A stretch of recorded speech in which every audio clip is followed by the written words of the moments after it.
Hey, before this starts, if anyone says that they got a sinner's ass within the third Maestro or something like that, you're getting a mean comment. Alright? And second, ignore the videos that are playing on the right. Farm Maestro's brain rot. Alright? I do not wish it upon anyone. Genuinely.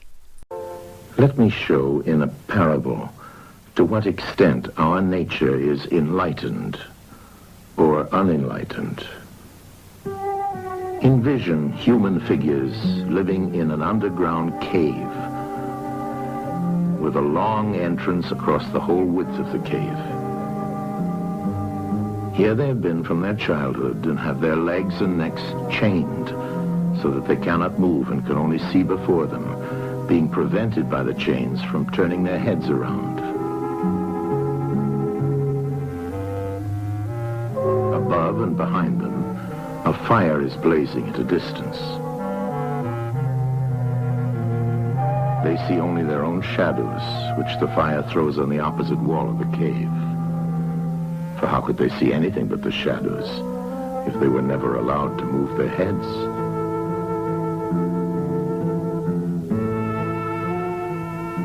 Between the fire and the prisoners, there is a raised way and a low wall built along the way like the screen which puppet players have in front of them, over which they show the puppets. Do you see men passing along the wall, carrying all sorts of articles which they hold projected above the wall? Statues of men and animals made of wood and stone and various materials? Of the objects which are being carried in like manner, they would only see the shadows. And if they were able to converse with one another, would they not suppose that they were naming what was actually before them?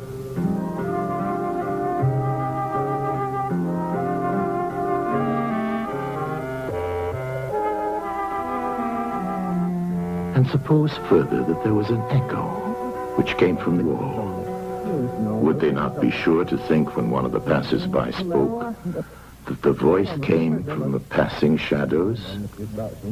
To them, the truth would be literally nothing but the shadows of the images. And now look again and see what will naturally follow if one of the prisoners is released. At first, when he is liberated and compelled suddenly to stand up and turn his head round and look towards the light, all this would hurt him, and he would be much too dazzled to see distinctly those things whose shadows he had seen before. And then conceive someone saying to him that what he saw before was an illusion, but that now, when he's approaching nearer to reality and his eyes turn toward more real existence, he has a clearer vision. What will be his reply? And you may further imagine that his instructor is pointing to the objects as they pass and requiring him to name them. Will he not be perplexed? Will he not think that the shadows which he formerly saw are truer than the objects which are now shown to him? And suppose once more that he is reluctantly dragged up a steep and rugged ascent and held fast until he is forced into the presence of the sun himself. When he approaches the light, his eyes will be dazzled, and he will not be able to see anything at all of what are now called realities. He will require to grow accustomed to the sight of the upper world.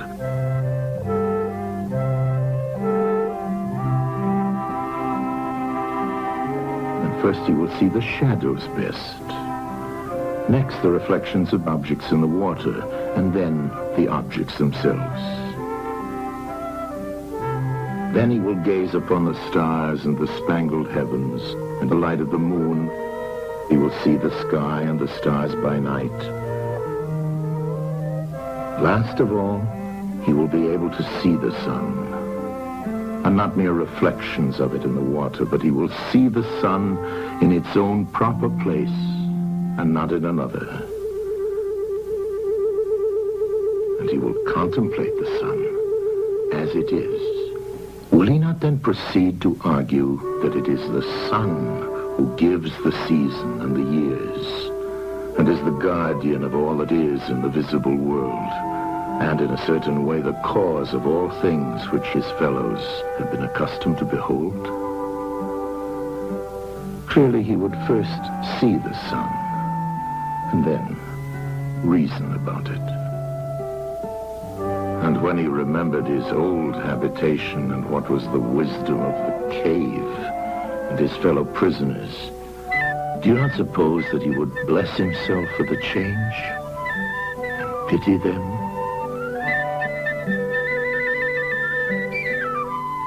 And if they were in the habit of conferring honors among themselves on those who were the quickest to observe the passing shadows, and to remark which of them went before and which followed after, and which were together, and who were therefore best able to draw conclusions as to the future,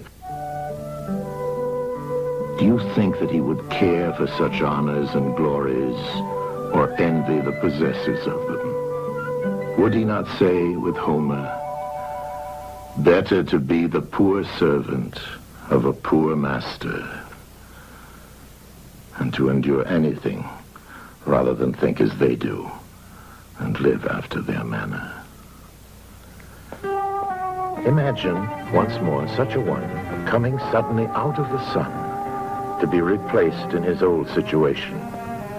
Would he not be certain to have his eyes full of darkness?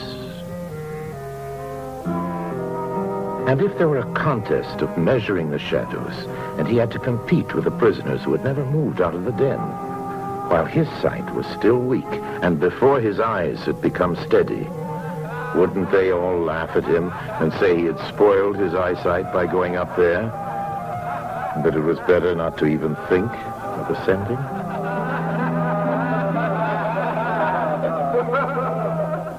And if anyone tried to release another and lead him up to the light, let them only catch the offender, and they would put him to death.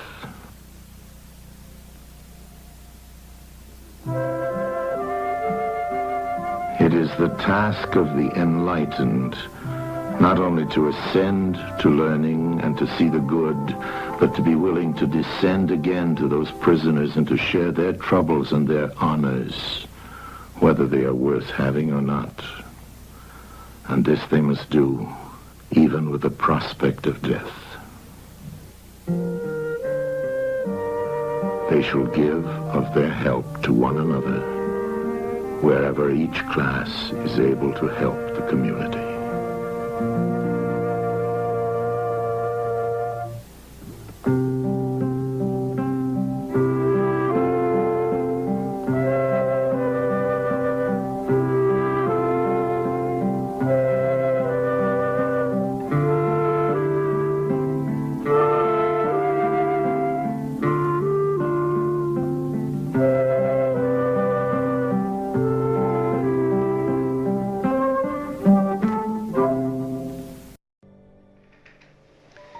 I wonder if it's ever struck you how curious a thing it is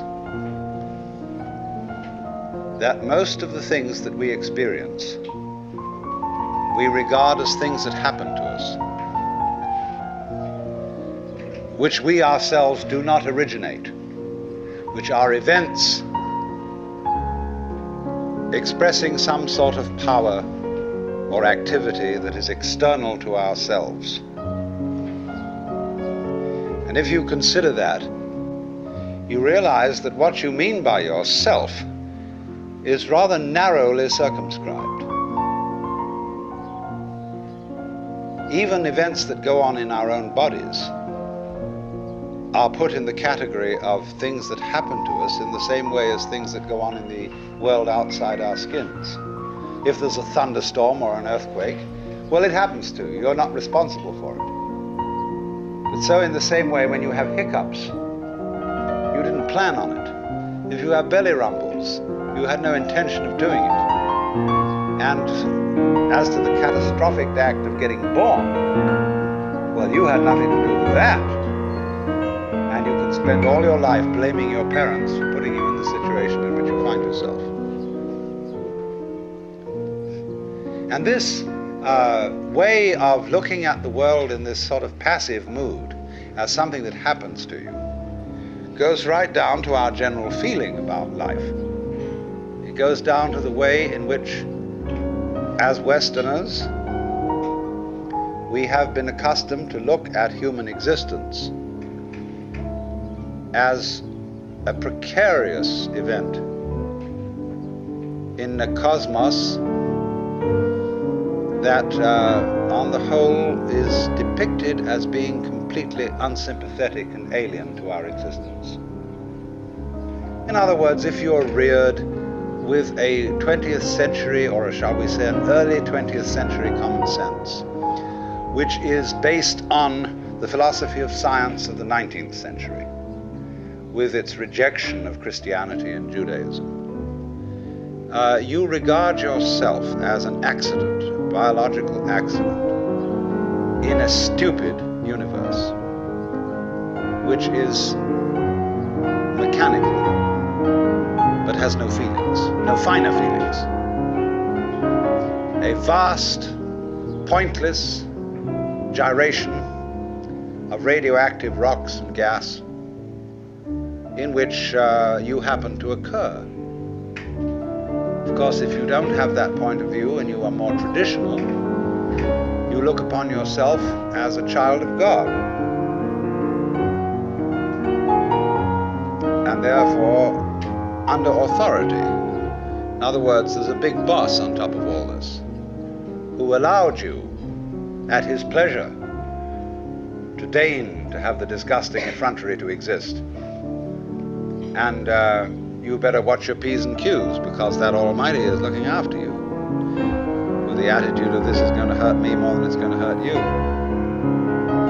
And when you look at the world in that image, or in the other image, that it's a stupid mechanism, either point of view you take, you don't really belong. You're not really part of all this. And I could use a stronger word than part, only we don't have it in English. We have to say something like connected with it, essential to it, or to put it in the strongest possible way, it is quite alien to Western thought to conceive that the external world, which is defined as something that happens to you, and your body itself as something that you got caught up with, it is quite alien to our thought to consider all that as you yourself. Because you see, we have such a myopic view of what oneself is. It's as if, in other words, we selected how much experience is really to be regarded as me.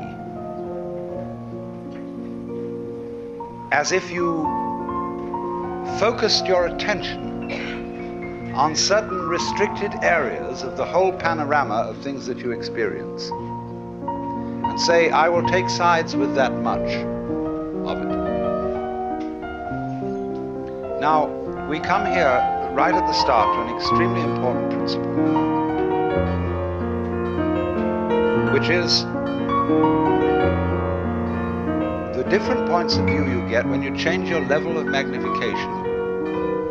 That is to say, you can look at something with a microscope and see it a certain way. You can look at it with a naked eye and see it in a certain way. You look at it with a telescope and you see it in another way.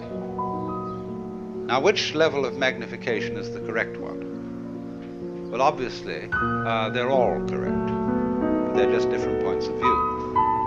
You can, for example, look at a newspaper photograph under a magnifying glass, and where with the naked eye you will see a human face, with the magnifying glass you will just see a profusion of dots, rather meaninglessly scattered.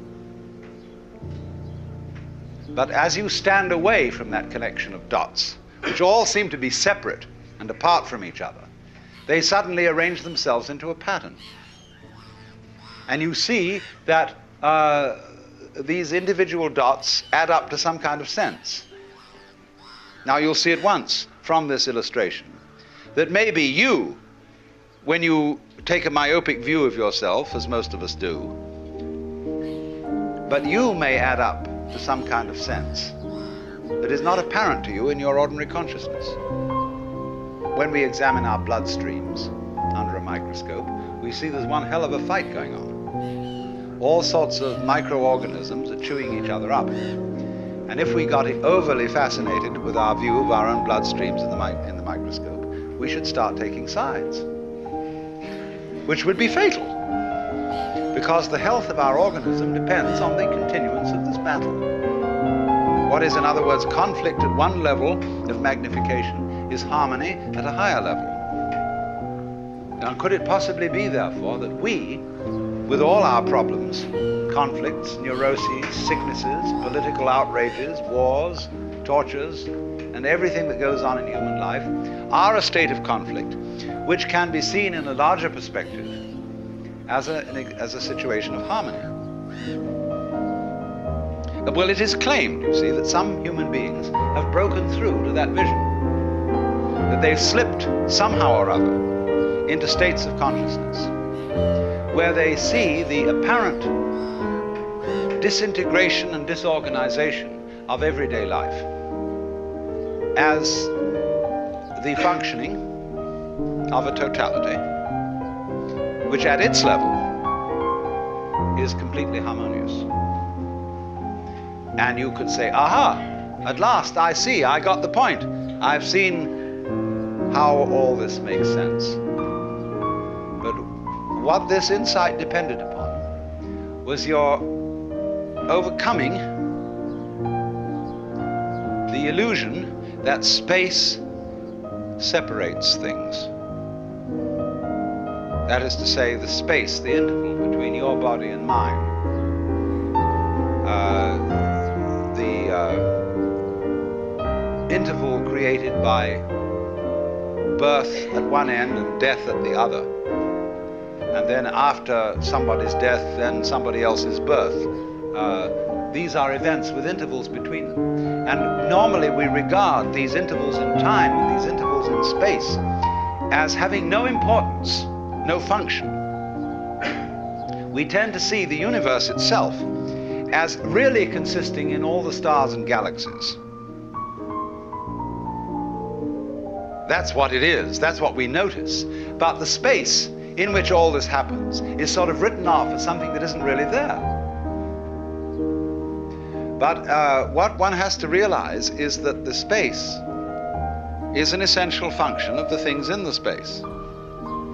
After all, you can't have separate stars unless there is a space around them. Eliminate the space and you will see you couldn't have this phenomenon at all.